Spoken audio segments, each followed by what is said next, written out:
So these two ladies, my grandmother and my Aunt Helen, would take this little girl, it was like 6, 7 years old, out for girls' day. Best day ever. We would go to this department store, and I'm naming names for the people who live in Montreal and Miami and wherever else, like that can relate to this. We would go to Ogilvy's and we would have a ladies' lunch, which basically meant Shirley Temples for me. And such a fun, like I remember the details. I would have chicken in a basket with honey and french fries, and they would maybe buy some outfits and me included, and then we would go to the grocery store that was owned by my Aunt Helen, and I would get to ride in the cart and they'd put the groceries on me. And by the way, I'm a kid who doesn't have a lot of childhood good stuff going on.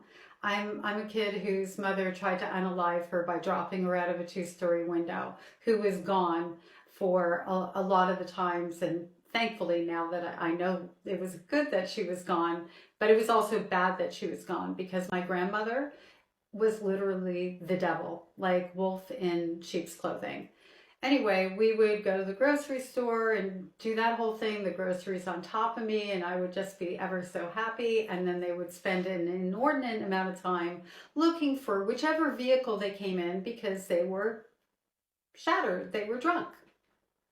And then we would get back to my grandmother's house, and Lucien, who was the guy who waxed the floors, would be like tapping his foot, sitting here like this, waiting to be paid. So I imagine that every month they weren't just like 10 or 15 minutes late. I think they were late, late. And if it was winter, it was worse because if it snowed, finding the car in a drunk state.